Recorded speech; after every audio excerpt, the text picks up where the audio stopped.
5 دریاؤں کی سرزمین پنجاب، جسے یونانیوں نے 5 کی نسبت سے پینٹوپوٹیمیا کہا، یہی وہ جگہ ہے جہاں دنیا کی قدیم ترین تہذیب نے جنم لیا۔ دنیا اسے وادی سندھ کی تہذیب سے جانتی ہے۔ اسے سبت سندھو کی تہذیب بھی کہا جاتا ہے۔ سبت کا مطلب ہے 7۔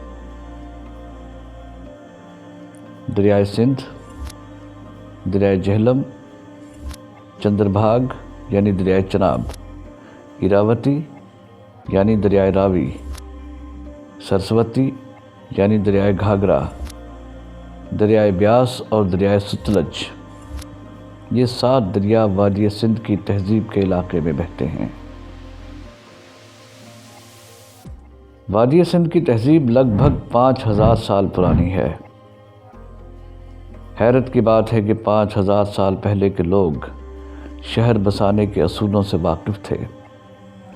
سیدھی گلیاں، پانی کی نکاسی کا بہترین بندوبست، زلزلے سے محفوظ رہنے کے لیے موٹی دیواریں، پکی ہوئی اینٹوں کا استعمال اس بات کی گواہی دیتے ہیں کہ وادی سندھ کی تہذیب کے لوگ متمدن لوگ تھے اور سائنسی اصولوں سے واقف تھے۔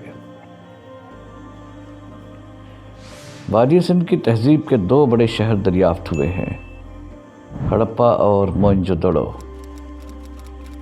ہڑپا کو مرکزی شہر ہونے کی حیثیت حاصل تھی، اس لیے اس تہذیب کو ہڑپین سویلائزیشن بھی کہتے ہیں۔ ہڑپا کا قدیم شہر پاکستان کے شہر ساہیوال کے قریب دریافت ہوا ہے۔ اس شہر کی کھدائی انڈین آرکیولوجیکل سروے کے اہم عہدیدار سر جان مارشل کی نگرانی میں ہوئی۔ اس تہذیب کے 3 ادوار رہے ہیں اور ہندوستان کے بیشتر علاقے اسی تہذیب کے زیر اثر تھے۔ موئنجو دڑو اور ہڑپا کے لوگ ایک ہی تہذیب کے رشتے میں پروئے ہوئے تھے۔ ان دونوں شہروں کے مابین لگ بھگ 400 کلومیٹر کا فاصلہ ہے۔ کھدائی کے دوران ملنے والی اشیاء میں مٹی کے برتن، کچھ مجسمے، بچوں کے کھلونے، کاریگروں کے اوزار اور روزمرہ استعمال کی دیگر اشیاء دریافت ہوئیں۔ وادی سندھ کی تہذیب عیسیٰ علیہ السلام کی پیدائش سے 2500 سال پہلے شروع ہوئی اور آج سے 3800 برس قبل تباہ ہو گئی۔ محققین کے مطابق اس شاندار تہذیب کی تباہی کے اسباب مختلف ہو سکتے ہیں: وبائی امراض، سیلاب یا بیرونی حملہ آور۔ محققین کا زیادہ رجحان آریاؤں کے حملے کی طرف ہے کہ یکے بعد دیگرے آنے والے آریہ قبائل نے یہاں کی تہذیب کو نیست و نابود کر دیا اور رفتہ رفتہ پورے ہندوستان پر قابض ہو گئے۔ پہلے ہم دیکھتے ہیں کہ تہذیب سے بنیادی طور پر کیا مراد ہے۔ دیکھیے، تہذیب سے مراد یہ نہیں ہے کہ آپ کتنی پرتکلف انداز میں آپ بات کرتے ہیں یا کسی اچھے طریقے سے بیٹھتے ہیں، یہ تہذیب نہیں ہے۔ تہذیب کا مطلب یہ ہوتا ہے کہ آپ ایک مخصوص خطے میں رہتے ہوئے اس کی زبان کیا ہے، اس کے عقائد کیا ہیں، لوگوں کا رہن سہن کیسا ہے، لوگوں کا انداز فکر کیسا ہے، زبان کیا ہے، یہ ساری مل کر کے ایک تہذیب بناتی ہیں جس کو ہم سویلائزیشن کہتے ہیں۔ یہ تو بتانے کی ضرورت نہیں ہے کہ دنیا بھر کی قدیم تہذیبیں دریا کے کنارے وجود میں آئی اور وہیں پر ان کی نمو پذیری ہوئی۔ اس کی وجہ یہ کہ پانی انسان کی بنیادی ضرورت ہے، اور جب یہ تہذیبیں پھل پھول رہی تھیں، جیسے کہ وادی نیل کی تہذیب ہے، دریائے ڈینوب کی تہذیب ہے، یا دریائے دجلہ و فرات کی تہذیب جسے ہم میسوپوٹیمیا کی تہذیب بھی کہتے ہیں، یہ اس زمانے میں نمو پذیر ہو رہی تھیں جب انسان شکاری عہد سے نکل کے ایگریگیرین پیریڈ میں آ گیا تھا، یعنی اس کا ہم زرعی عہد کہتے ہیں۔ یعنی ان دریاؤں سے نہریں نکال کر کے اپنے کھیتوں کو آباد کرنا، فصلیں اگانا، یہ ساری چیزیں دریا کے ساتھ ہی منسلک ہیں۔ دریا کے بغیر، یعنی پانی کے بغیر جو ہے، یہ تہذیبیں پھل پھول نہیں سکتی تھیں۔ اور اس سویلائزیشن کو، یہ سویلائزیشن آپ کے وادی گنگا جمن تک، بلکہ بہت سے ہندوستان کے بہت سارے بیشتر حصے پر یہی تہذیب پھیلی ہوئی تھی۔ اور جب ان کی کھدائی ہوئی، اس نے کھدائی کی سر جان مارشل نے، تو وہاں سے ہمیں جو ہڑپا کی اور موئنجو دڑو کی کھدائی سے جو ہمیں چیزیں ملتی ہیں، ان سے ہمیں یہ پتہ چلتا ہے کہ لوگ بہت ہنرمند لوگ تھے، اور اپنی گلیاں زاویہ قائمہ پر بنائی تھیں۔ انہوں نے ایسا لگتا ہے جیسے شہر آباد کرنے سے پہلے یہ باقاعدہ اس کا نقشہ بناتے تھے۔ پانی کی نکاسی کا بہترین بندوبست، اور مٹی کے گھڑے، برتن، گھگو گھوڑے، اور اس طرح کے بچوں کے کھلونے، یہ سب چیزیں وہاں سے دستیاب ہوئی ہیں، اور زیورات بھی کچھ دریافت ہوئے ہیں۔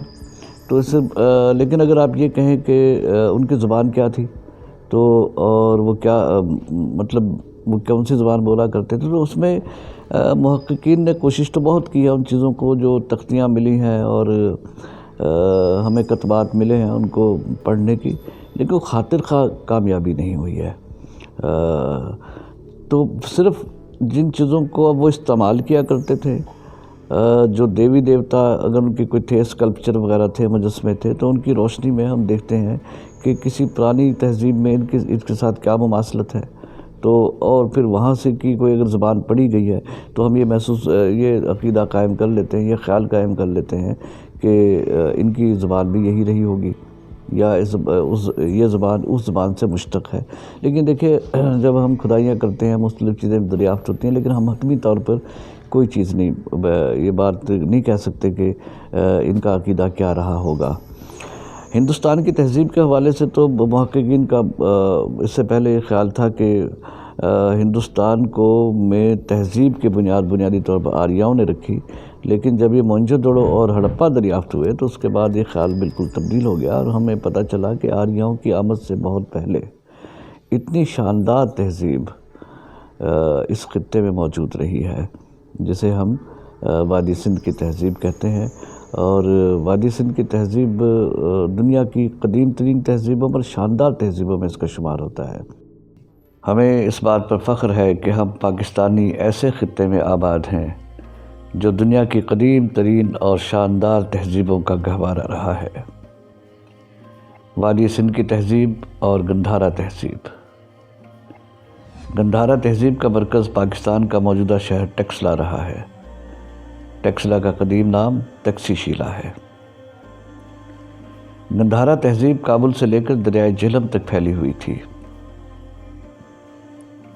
گندھارا تہذیب کا عروج چندر گپت موریہ کے پوتے اشوک اعظم کے زمانے میں ملا۔ ٹیکسلا اور گرد و نواح کی کھدائی کے دوران سکے، مٹی کے برتن، بدھا کے مجسمے، زیورات اور کاریگروں کے اوزار اور مختلف مقامات پر پھیلے ہوئے استوپ دریافت ہوئے، جو اس علاقے کے شاندار ماضی پر روشنی ڈالتے ہیں۔ ٹیکسی شیلا کا یہ اختصاص ہے کہ یہاں دنیا کی قدیم ترین یونیورسٹی بھی قائم کی گئی تھی، جہاں اس دور کے تمام علوم پڑھائے جاتے تھے، اور دور دور سے لوگ تحصیل علم کے لیے جولیان ٹیکسی شیلا آیا کرتے تھے۔ بھمالا استوپ سے دریافت ہونے والے مجسموں کو دنیا کے قدیم ترین مجسمے ہونے کا اعزاز حاصل ہے۔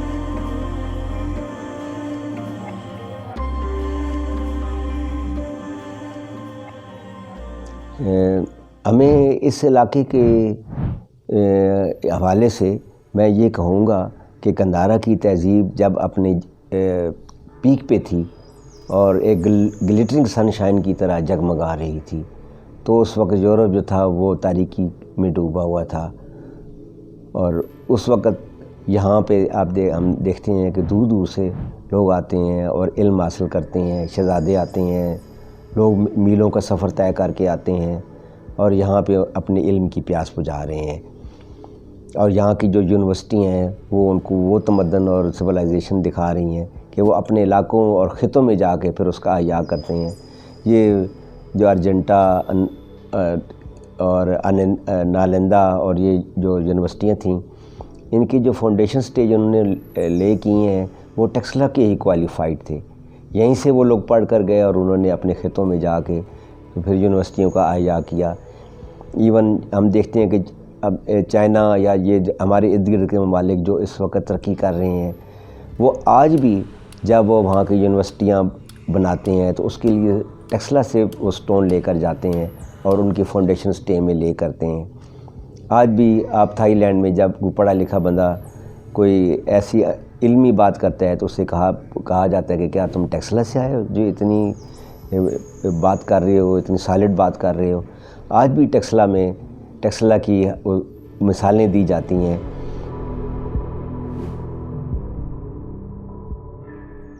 یہ کیونکہ ویل پریزروڈ ہے اور پہاڑوں میں گھری ہوئی سائٹ ہے، تو جب بھی باہر سے جو بھی آتے ہیں یہاں پہ لوگ وزٹرز، بھکشو، تو یہاں پہ وہ ضرور تشریف لاتے ہیں اور یہ اپنی اس جگہ پہ عبادت بھی کرتے ہیں. نمو تسا بھگوتو ارہتو سمما سمبدھسا نمو سنگھو یاتیتھم چتاری.